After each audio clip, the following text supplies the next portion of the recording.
Board. Okay, we're recording. We're good. Okay. So, hi everybody. Please bear with me on my very first Zoom host situation. Oh, Shirley's joining us. Okay. I think it will work best right now if we mute everybody except for the person talking once we get started and going everywhere. And then just so everybody knows, at the end of the session, we'll have like a Q&A time to ask questions and answer questions. Did everybody have an opportunity to at least access the agenda? Yeah. Yes. Yeah. Okay. Yes. Okay, perfect. So what I'm going to do right now is I'm going to share my screen, which has the agenda up. Okay, cool. And then we'll go from there. So our district priorities, same 4 priorities that we have had since a couple of years ago. Our meeting norms, we're just going to try to be unplugged and present. That is probably going to be kind of hard on a Zoom meeting to be unplugged, but let's just try to be present. Track the speaker. The discussions will be grounded in evidence. We're going to fail forward. And this is a safe place to learn. The purpose of this meeting is really to set and record the process of going through and doing virtual IEPs. Aaron Blyce and Leah Giannini, I married you two together. Are going to kind of guide us through their process that they have already done and established. So we have our materials. These are all just quick links to the emails that Mike had already sent out earlier. And welcome. So if we just want to do a quick participants who were here, who's in the room, and then what is even when you read, what is your role? Like you're just quiet as can be. So I will start. I'm Amy Luter, and I am, what am I? I'm a special ed academic coach. Go you, Amy. Okay, so I think in total we have the Longfellow team, which would be the mild moderate teachers as well as the autism teachers. And then Alfonso, and I know Alfonso is going to have to kind of bounce in and out a little bit, but we make it work right now with everyone's schedules. And then we have Leah and Aaron, and then we have the mild moderate team, and I think Shirley popped on.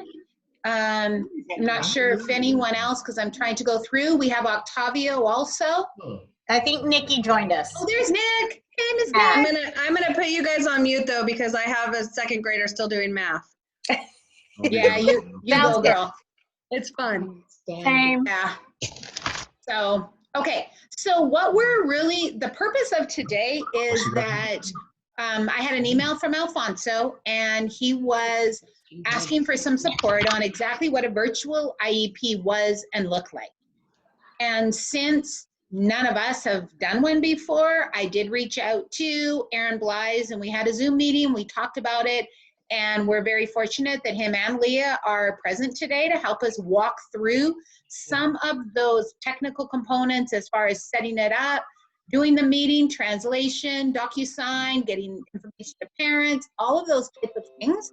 We thought it would be the best to hear from someone who has already done it. And so where we start with all of it is the expectation is that every school site meets with their school site admin to develop their IEP schedule. And I know for the mild moderate, I did send out the caseloads for all of our schools. So that could be the jumping point from starting to schedule these. Again, when you schedule these IEP meetings, you still have to have the required team members. So general ed teacher, special ed teacher, admin and parent, as well as any of the DIS help support providers. So there really is nothing different as far as developing the IEP. You do the same thing as you normally write an annual, normally write a 3-year, present levels, all of that information. So you go ahead and develop the IEP, you send the invites out. And as I said, once we start talking to Aaron and Leah more, they can give us better information. as far as doing all of that. So as we go here, okay, got scooted up a little bit. How far down you want to go? Because I had you down, you kind of already addressed triennials. Yeah, Safety, and contacting admin, your sites, admin other and people, site. so we're probably like right here, and Leah and Aaron can take over. We actually are. So the foundations of an IEP are no different, whether it's virtual or you're scheduling and going to meet with a person, a parent, face-to-face, or do it over the phone. So I'm actually going to turn it over to Leah and Aaron, and then they can talk about, once you've got that IEP scheduled and you've worked on the IEP, what is the process that they used to facilitate these virtual IEPs. So Leah, Aaron, I'm going to turn it over to you guys. And let me know if you want me to shut off my share so you can share. Okay. Okay. All right, Aaron, go ahead. Yeah, I was want gonna me to say start? hi. Hey, Leah, how you doing? Hey, Aaron. Hey, okay, yeah, the process is basically like they were saying, the same with writing out the IEP and inviting people. You need to contact your teachers, gen ed teachers, and see who's going to be available, because not all are going to be necessarily willing to join a Zoom meeting for this. So you need to find out your teachers who are available that will do this, so you can invite them in on the invite. It's really key when you call the parents to set this meeting up that you get an email. You need the email. Makes it really easy, a lot easier if you have an email, because then you can send the signature page to them, and if they're able to join Zoom, that's even better. But make sure when you call the parents that you get the email. Other than that, once you get all your people involved and you know who's going to be there, the gen ed, speech, whoever else is going to be involved in the IEP, you can go ahead and set up your Zoom meeting and get that started. Anything you want to say about that, Leah? Just in regards to that, it's really important in your team to decide who is doing those finite pieces. So define those roles clearly. So with Aaron and I in our junior high school team, we have decided that I, as the school psychologist, I will set up all of the triennials.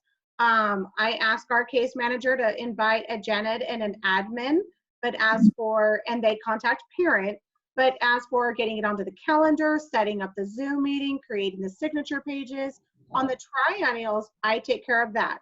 On the annuals, the case managers agreed to take care of that. Now that's just what works for us, but as your own team, be sure that you define those roles so not everyone's stepping over each other, creating 3 different Zoom invitations for one meeting. Yep. As far as the meetings we've done so far, we've done 4. So it's kind of nice. We've got a good spectrum of what we've done. We've done 2 3 years and 2 annuals. So we've experienced both kinds, and we've had also one with an interpreter. The interpreter meetings take a lot longer. Yeah, that's just a very slow process.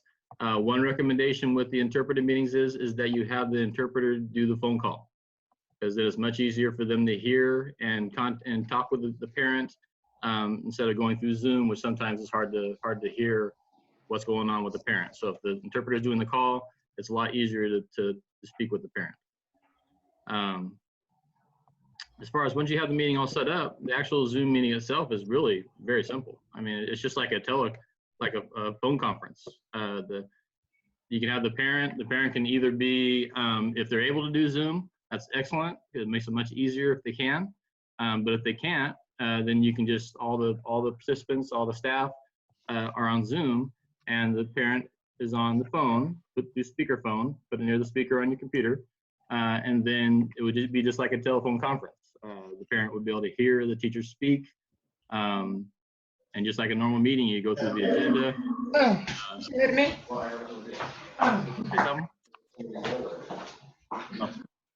But just like a normal meeting, you go through the agenda, do all the steps you would do on just a normal IEP. Make sure the parent's involved, ask lots of questions. Other than that, it's a normal meeting on Zoom. Anything you want to add to that? Well, Aaron, I just want to point out that for anybody watching this recording later, there's how to schedule the meeting for Zoom right here on our agenda, so we can go back to that if you are watching this video post-recording. Mm-hmm. Awesome. Yeah, and I will give out props to Lita Wells. who did a lot of the groundwork, and we copied quite a bit of this from him. So I'm going to give kudos to Lito and the set. Absolutely. Yep. So I guess at this point, do you want to talk about signatures and what have you? Yes. Yes. Aaron, do you want to share your screen or do you want me to share mine? Go ahead and do yours. Okay, so Amy, I think you're gonna have to stop sharing, which you did. Thank you.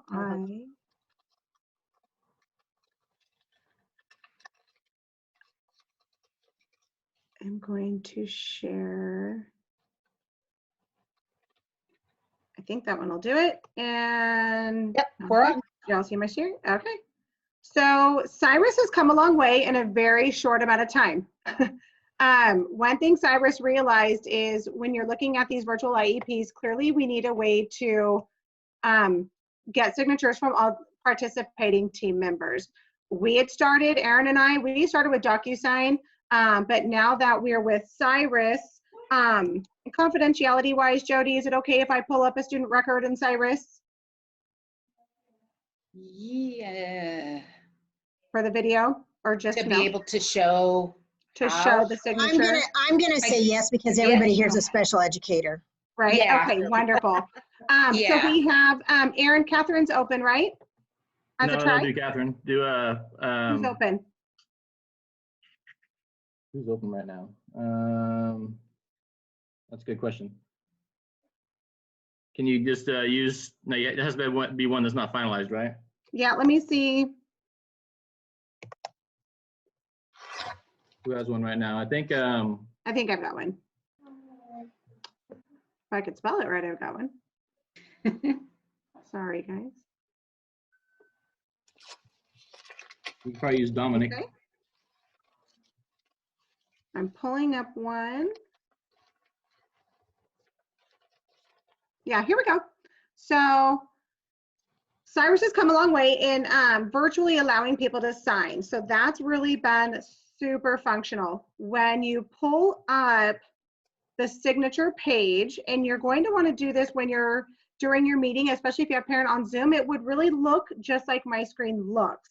So everyone who has Cyrus access, so that's going to be typically your admin, but not always, but it will definitely be your case manager, your psychologist, if they're there with you, they're going to be able to sign directly in Cyrus during the meeting. So if you see these, this is what it looks like now, and this looks different. So I would come over, you're looking at all of the different roles, and you've got your parent, but they don't have access to Cyrus. If you do not have access to Cyrus, you cannot sign live during the meeting. But again, your psychologist can, your case manager can.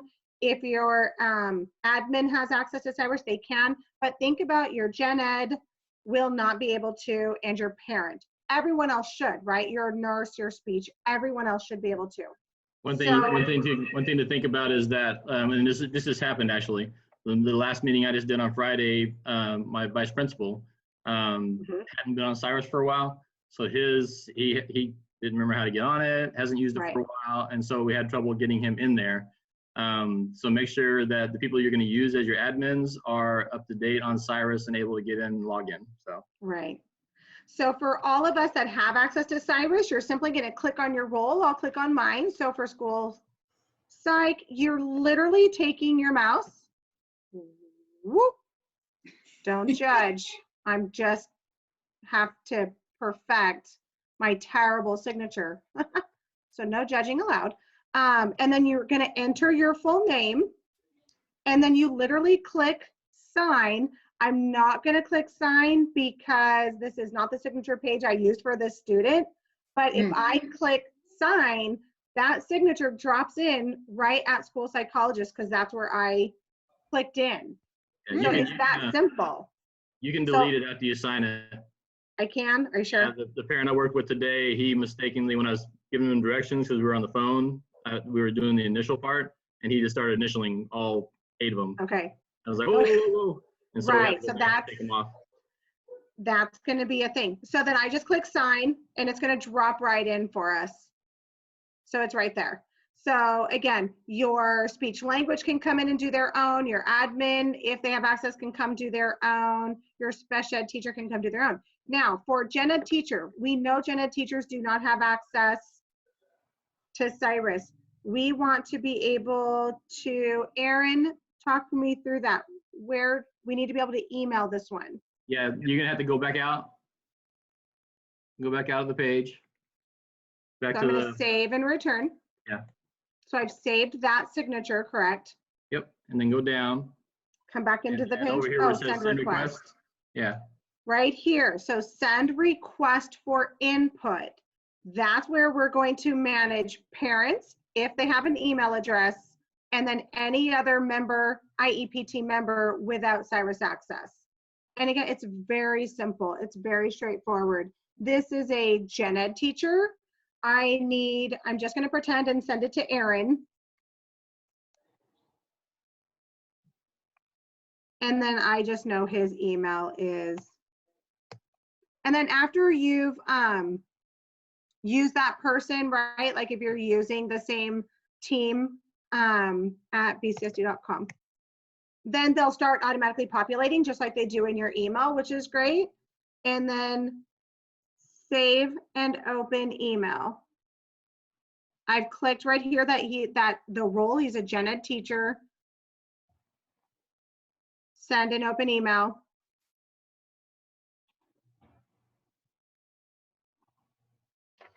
And then we're going to send it from our email, correct, Aaron? yeah, I've tried doing it that way with that button, and I've heard people have done it, like Mrs. Sloss did it with her IEP, and Okay. it worked. I haven't had it work for me. I do it a different way. Go ahead Okay, and- so walk through how you do that your way. Yeah, go ahead and go to the send request form again. There you go, do gen ed. Go ahead and pick me again, that's fine. And then instead of the save and open email, that other button says save and copy to clipboard. I do it that way instead, because then you copy it and then you go to email, send them an email, and you just paste that in there, that invite. It sends a link. So like a Zoom link. Yeah. So now you just So go to that email. saved and copied it. So then you'll run down here, open up your district email, new email. Send it to me. I'm gonna Just gonna copy the link. paste. And there's the link. Sorry, I got some goofy character in there. Leah, is there any way you can open up your email so that we can see it? Oh, you can't see this part? No, we're still on your No, side. we're still on Cyrus. Oh, okay, so yes, I believe I can. So let me stop share that. And then just screen share really quick. I'm in the email. So when you can see that now, right? Yes. So yes. now I just like Aaron said, save it to the clipboard, open up your email, paste it here in an email. And Aaron's my gen ed teacher. Please sign. There's the link. And then here's your message of whatever. Hey, Aaron, thank you for participating in our IEP. Please click the attached link and sign the IEP. Done. Send. Perfect. Okay. And so you do the same So- thing with the parent. Correct. So Except now the only two functions in Cyrus, if we're using the Cyrus sign page, signature page, the only two functions to get signatures are to parent and gen ed teacher. So again, with that whole administrator, but they don't have access to Cyrus, you're not going to get it that way. At that point, you wait till everybody signs, print a hard copy, PDF, send it to your administrator, have them physically sign it, and then we can scan and go from there. But that's just if they don't have access. All administrators have access to Cyrus. Yeah, they just might not have Worst used it case for a while. scenario, right? Yeah. Yeah. So I was gonna add also one step I missed in the beginning part. You can the procedural safeguards and also the notice of IEP. You can also send those by email to the parents beforehand. You should the procedural safeguards, but also you can link the notification page the same way. You can send that to them and they can sign that for the IEP. So you should do that beforehand. Mhm. Good point, Aaron. Thank you. And those things for, again, post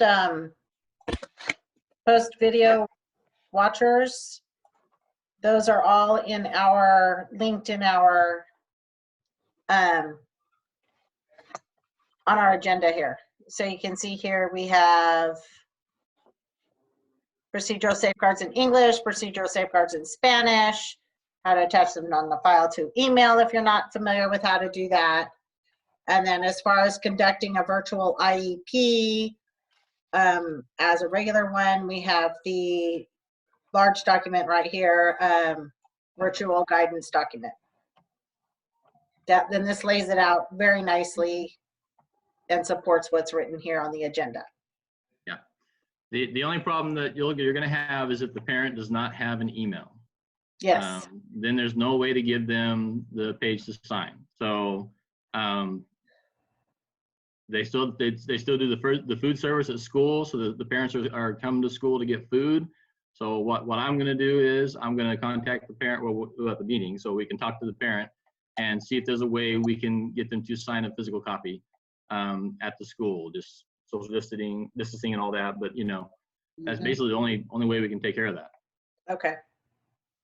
And then I know that I had another question about a parent who doesn't have or didn't want to be part of Zoom and how to hold a meeting with that parent. And I said, well, then have that parent on the phone where the rest of the team is also on Zoom, so the parent can hear what's happening through the Zoom meeting altogether, but just not be a video participant. Yep. And that we've done that, Amy, and it was seamless. Perfect. It really worked very well. There was no problem through Zoom, because I actually, at that meeting, I had the parent on my phone. I put my phone right next to my computer where I know the speaker is. The team could hear parent could hear the team. It was not a problem. Perfect. Okay, good. It just works best. This works best if you have if it's a interpreter involved, to have the interpreter call, because the parent can hear them really clearly. Perfect. That's basically the only thing. But other than that, it's just like a phone conference. The parent doesn't know you're on Zoom. They're just hearing voices. So. Okay. Okay. And then I know at the very bottom, Amy, if you go all the way down to the notes part. Yeah. And then just remember that there was a section that Mike had sent out in an email to make sure that it's addressing the school closure / COVID language. We have it on here. You can contact Chris Combs. So you can contact anyone on the mild moderate team, not necessarily Chris Combs or the SET team. You can contact any of us and we can help you walk through that. But there was an email that was sent from Mike as far as exactly the language that you need to put on that. You can contact your program coordinator or your team, whether it's the autism or the mild moderate. We're good with that. Or your school psychologist, Octavio, and he can help you guys walk through that too. But specifically, Longfellow, do you guys or anyone else have any questions about this virtual process? Jody, I have a question. This is Anne. Regarding hi Jody, regarding the meeting of the notes meeting, do we have to copy that whole document that Mike sent us regarding COVID and all the virtual IEP stuff, or do we pick and choose, or would it be I think it was, sorry, Anne, if I remember correctly, they were just examples that you could use. Okay, I'm looking at it right now, and there were multiple examples that you could use. As long as we write a little blurb about what's going on, COVID-19 and school closure, then we will be fine. Yeah, so if you choose how you want it written, just make sure that it does reference what Mike had sent out, because there's been a lot of time and effort spent by Mike, Nikki, and Shirley in different webinars, making sure that our IEPs are still legally compliant during this school closure. So it's really important that you do take it word for word with what he has said. Okay, so if we pick like one section, like the first paragraph that he wrote, that would be sufficient enough.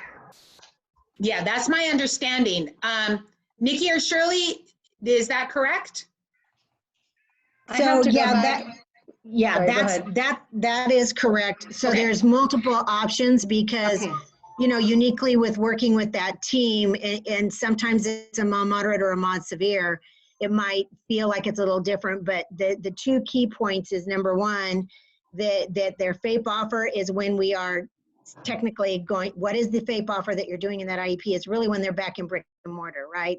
There's, they need to understand this is the offer as soon as we're back, so whether that's in August or, and that's our hope and prayer. But, when we're actually back in seat and we can be connecting with kids in that particular way. So that's the one thing. And then understanding that the COVID is giving them their distance learning plan or other access, that they're not, here's the thing.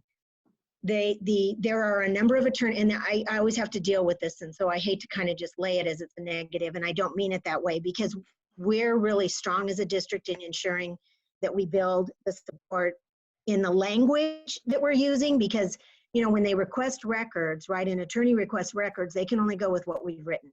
If we're not cautious and ensure that we get those little nuances in there, the assumption is we're not doing something, and then we always have to backtrack to prove that we are. But there are a lot of districts, believe it or not, in the state of California doing nothing. They still not decided because they feel very tangled on how they're going to do anything. So there are attorneys firms up in the Bay Area that are trying to prepare a class action lawsuit against the California Department of Education in the provision of services for special education, or lack of, what they feel.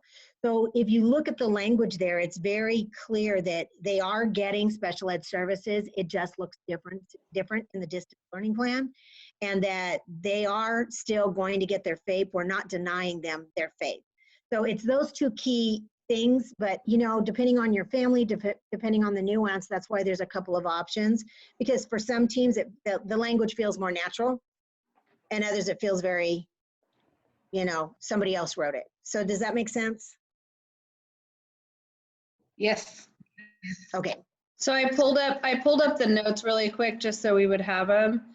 They're all different things. So it's not like an if or. So like the very first part is like that we're holding the meeting virtually. So as long as you put something like that in, how they participated, obviously the parent concerns were documented. And then the part that Shirley's specifically talking about is the second to last paragraph about the offer of FAPE. And so, yeah, they're all pretty much going to need to be there. But you can use your own wording as long as it's covering those aspects. Does that make sense to you? Yep. Okay. And you made me go back and look. I didn't have that page memorized. Yeah, that's true. Yeah, me neither. And I guess it's, and even to some degree, your parents who are providing consent over the phone, and then you're obtaining the signature after the fact, at least in the notes, it has the information that the parents, that you discuss things, parents didn't have any additional questions, parents agree, yada, yada, how you're going to get them the copy of the IEP for signature. And even at the lunch thing, I know that this is going to be a tangle on the consent. And some of those may have to be, we do a mailing and highlight and hope that we get that back. And if not, obviously keep a sheet for ourselves for the fall so that we know who to go track down as soon as we're back on schedule. Right. Yep. Because we all have parents like that. So I know. Any other questions? Yes, I have a question. And I think I know the answer to this, but I want to get your guys' clarification. As I promised the teacher, I would relay this to you guys. One teacher expressed that they would be willing to go with another teacher to obtain signatures during a house visit with masks on. I know that's probably not a good idea, but I said I would relay it to you guys first.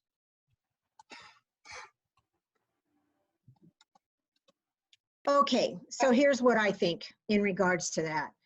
I don't think that the district would be oppositional to that, because frankly, they're going to be starting kindergarten registration, and they're going to be starting some of the extended learning programs for next year's registration and set up those going into May with ensuring social distancing. And they did that even in regards to the distribution of the Chromebooks, right?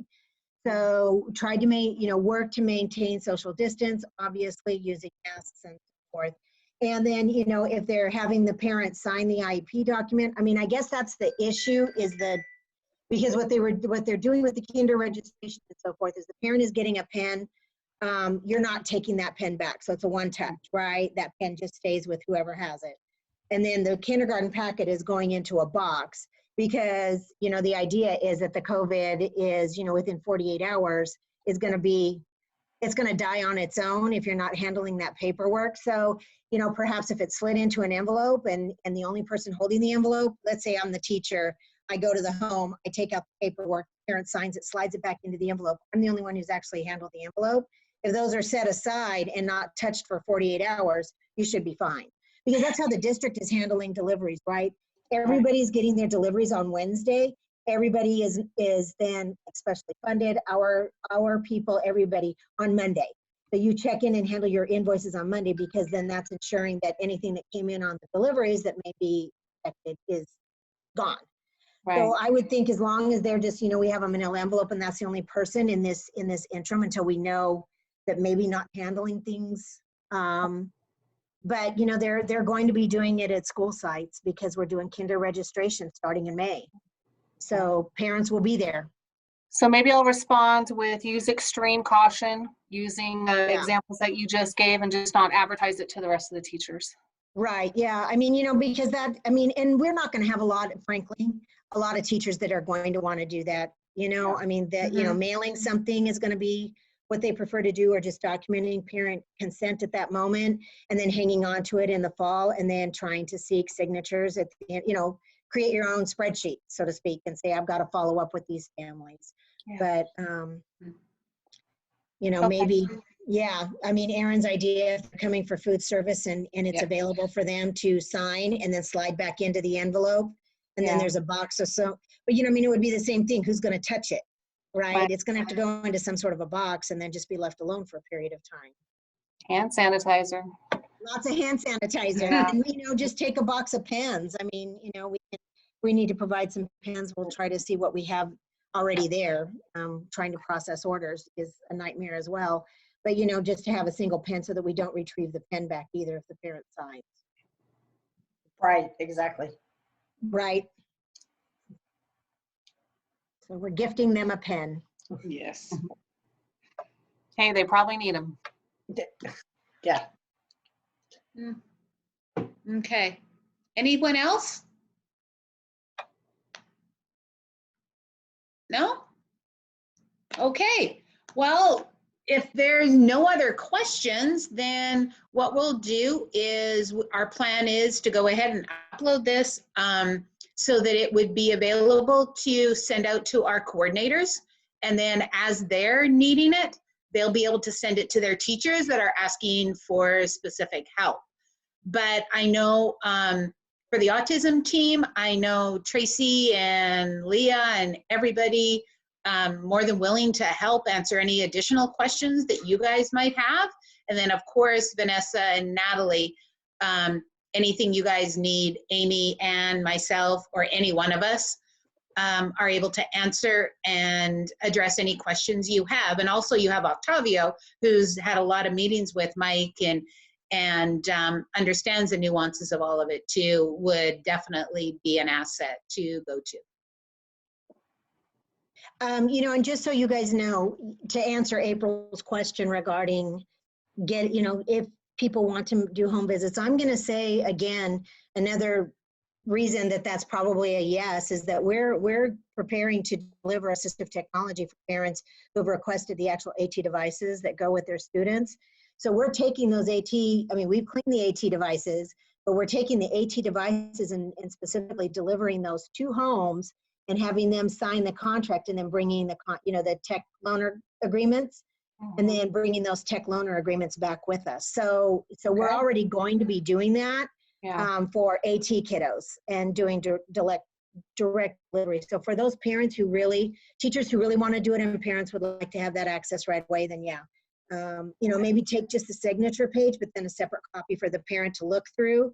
So if they want to look at it, you're not double handling it, you're just the signature page. Maybe that would be a way to do it as well. So you're minimizing the paper that people are touching or having discussions about.